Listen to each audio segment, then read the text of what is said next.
Today's horror comic dub and narration is from the Razorblades, the horror magazine.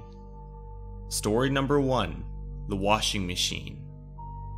If you enjoy the story at any point in time, please do not hesitate to like, comment, and subscribe. It really helps me out a lot. Anyways, without further ado, let's get right into the comic. Our story begins on a lonely, dark night at a motel, where the country plains are illuminated by the illustrious stars and moonlight. A pickup truck pulls into the lot of the motel, and out emerges a man. He lifts up his hands and stares as he struggles to keep them still, his body swaying. It would appear he has been drinking and driving. Ugh, where the am I? Okay, he says as he sways his way to a nearby door. As he approaches the door, he turns the key, when an elderly voice of an old woman from the inside greets him. Young man, can you help me? Huh?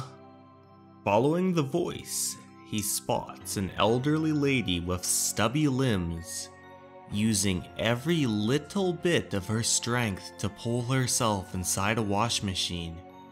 As he approaches, she speaks.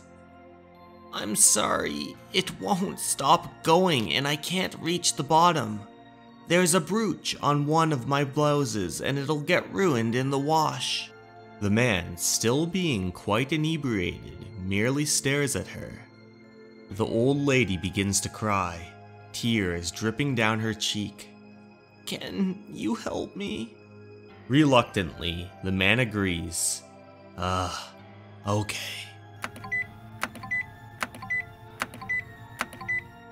After that, everything went black. And in a restless instant, it was bright again. The sun felt like daggers in my eyes. I wondered a moment what had happened at the washing machine, if the old woman had gotten her brooch, if I had helped her at all.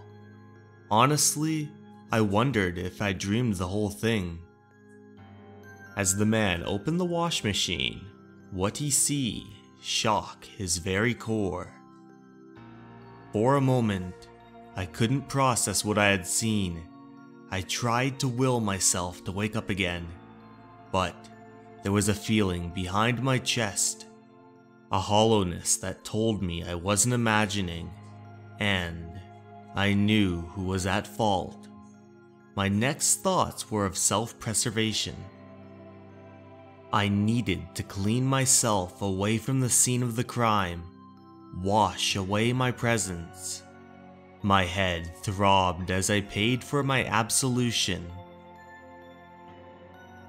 I tried to remember through the headache if there had been any other cars in the lot, if anyone would notice me leave. But the man at the front desk had my credit card. I was due to spend another week here. If I left now, they'd know it was me. And worst of all, I would know it was me. The hollow weight in my chest would never go away, that retching, vomitous feeling. I just needed time. I just needed to think. Another 30 minutes, he said as he pulled up a coin in his hand.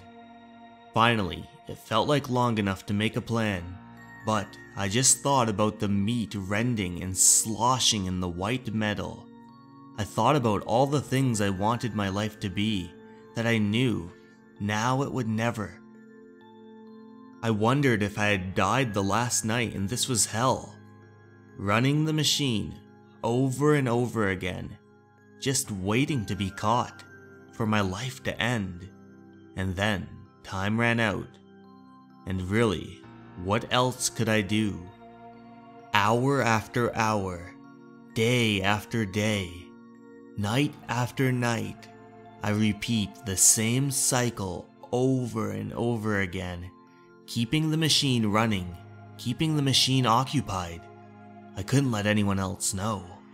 I became convinced hell would come for me sooner or later if I let it. If I didn't keep the machine going, I began to cry. My body in shambles and unkept, until a man approached me. Hey, fella, you gonna get that? Other folks might want to use the machines. I don't think so. Jesus, matey, do you smell that? Not for a while now. Not since the 3rd or 4th wash. What the hell did you put in here?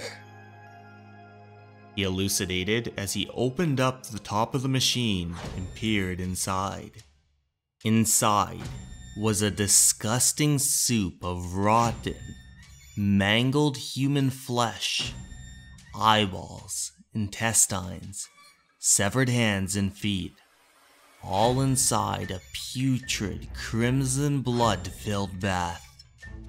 The smell being produced from the machine was unbearable, enough to make even the most seasoned of veteran individuals pass out. I panicked. She was looking for her brooch, I said in as calm of a way as possible. Then I lost my cool. I grabbed his head within my hand, like an eagle grasping its prey in its talons, shoved his head inside the machine, holding him under as he battled to keep his head above the soiled water, until he no longer struggled and his limbs went limp. I shoved his body into the machine, slammed the lid shut, and let the machine do its work. Then I went into my pickup truck and drove away into the night. No one would ever know what I did.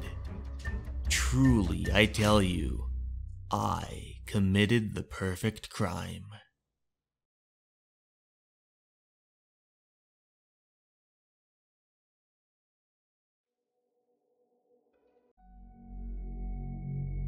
Hey everyone, thank you so much for watching. I hope you liked the video. If you did, please don't forget to comment and tell me that you like this format so I know to keep making these type of videos. And don't forget to like and share with your friends. Thank you so much for watching everyone, and remember, you're important and you matter. Have a great night everyone. Goodbye.